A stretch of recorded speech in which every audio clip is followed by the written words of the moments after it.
ಎಲ್ಲರಿಗೂ ಕಳಸ ಕುಕಿಂಗ್ಗೆ ಸ್ವಾಗತ. ಬನ್ನಿ, ಈ ದಿನ ನಾವು ತುಂಬಾ ಸುಲಭವಾಗಿ ಹಸಿರು ಕಡಲೆಕಾಳಿಂದ ಸಾರು ಮಾಡೋದು ಹೇಗೆ ಅಂತ ನೋಡೋಣ. ಇದು ದೋಸೆ, ಚಪಾತಿ, ಅನ್ನ, ಮುದ್ದೆ, ಆಮೇಲೆ ನಾವೇನಾದ್ರೂ ಇಡಿಯಪ್ಪಂ ಇವೆಲ್ಲ ಮಾಡಿದ್ರೆ ತುಂಬಾ ಸೂಪರ್ ಆಗಿರುತ್ತೆ. ಕಾಂಬಿನೇಷನ್ ತುಂಬಾ ಚೆನ್ನಾಗಿರುತ್ತೆ. ಇದು ತುಂಬಾ ಸುಲಭವಾಗಿ ಮಾಡೋದು ಹೇಗೆ ಅಂತ ನೋಡೋಣ. ರಾತ್ರಿನೇ ಕಡಲೆಕಾಳು ನೆನೆಸಿ ಇಟ್ಕೊಂಡ್ರೆ ಮಾಡೋದು ಸುಲಭ, ಇಲ್ಲ ಅಂದ್ರೆ ಆಗಲ್ಲ. ನೀವು ರಾತ್ರಿ ಮಾಡ್ಬೇಕಂದ್ರೆ ಬೆಳಗ್ಗೆ ನೆನೆಸಿದ್ರೆ ಸಾಕು, ಇಲ್ಲ ಬೆಳಗ್ಗೆ ಮಾಡ್ಬೇಕಂದ್ರೆ ರಾತ್ರಿ ನೆನೆಸಿಡ್ಬೇಕು. ಇದಕ್ಕೆ ನೋಡಿ, ಈಗ 2 ಈರುಳ್ಳಿ, 1 ಬೆಳ್ಳುಳ್ಳಿ, ಶುಂಠಿ, ಸ್ವಲ್ಪ ಒಣಕೊಬ್ಬರಿ ಅಥವಾ ಹಸಿ ಕೊಬ್ಬರಿ, ಚಕ್ಕೆ, ಲವಂಗ, ಗಸಗಸೆ, ಧನಿಯಾ ಪುಡಿ, ಖಾರದ ಪುಡಿ ಮತ್ತೆ ಸ್ವಲ್ಪ ಗರಂ ಮಸಾಲ, ಇದನ್ನೆಲ್ಲ ಡೈರೆಕ್ಟ್ ಆಗಿ ಹಸಿದೆ ಜಾರ್ಗೆ ಹಾಕೊಳ್ಳಿ.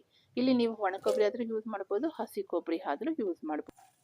ಎಲ್ಲಾನು ಜಾರ್ಗೆ ಹಾಕೊಂಡು ನುಣ್ಣಗೆ ರುಬ್ಬಿ ಇಟ್ಕೊಳ್ಳಿ. ಇಲ್ಲಿ ನೀವು ಸ್ವಲ್ಪ ಖಾರ ಇವೆಲ್ಲ ನಿಮಗೆ ರುಚಿಗೆ ತಕ್ಕಷ್ಟು ಅಡ್ಜಸ್ಟ್ ಮಾಡ್ಕೊಳ್ಳಿ.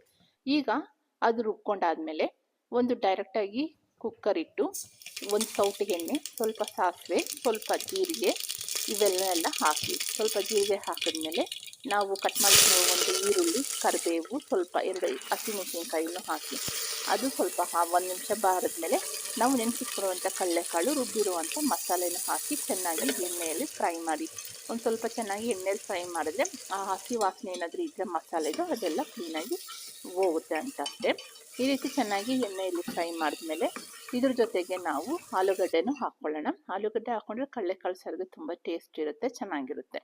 ಮಕ್ಕಳು ಸಹ ಇಷ್ಟಪಟ್ಟು ತಿಂತಾರೆ.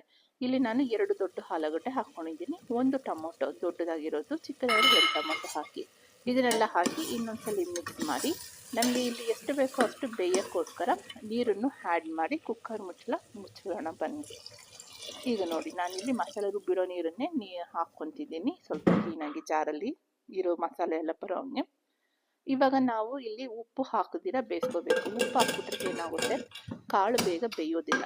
ಹಂಗಾಗಿ ನಾವು 1 ವಿಜಿಲ್ 2 ವಿಜಿಲ್ ಬಂದಮೇಲೆ ಉಪ್ಪು ಹಾಕಿ ಆಮೇಲೆ ಇನ್ನೊಂದ್ಸಲ 5 ನಿಮಿಷ ಕುಸಿದ್ರೆ ಸಾಕು.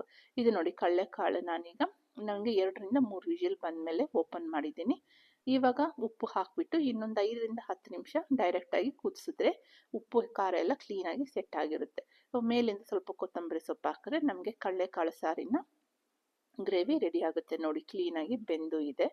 ಈಗ ಬನ್ನಿ, ನಾವು ಇದನ್ನ ದೋಸೆ ಜೊತೆಗೆ ಸರ್ವ್ ಮಾಡ್ಕೊಳ್ಳೋಣ.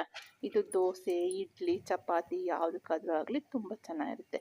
ನೀವು ಒಂದ್ಸಲಿ ಮನೇಲಿ ರೀತಿ ಟ್ರೈ ಮಾಡಿ ಹೇಗಿದೆ ಅಂತ ಹೇಳಿ.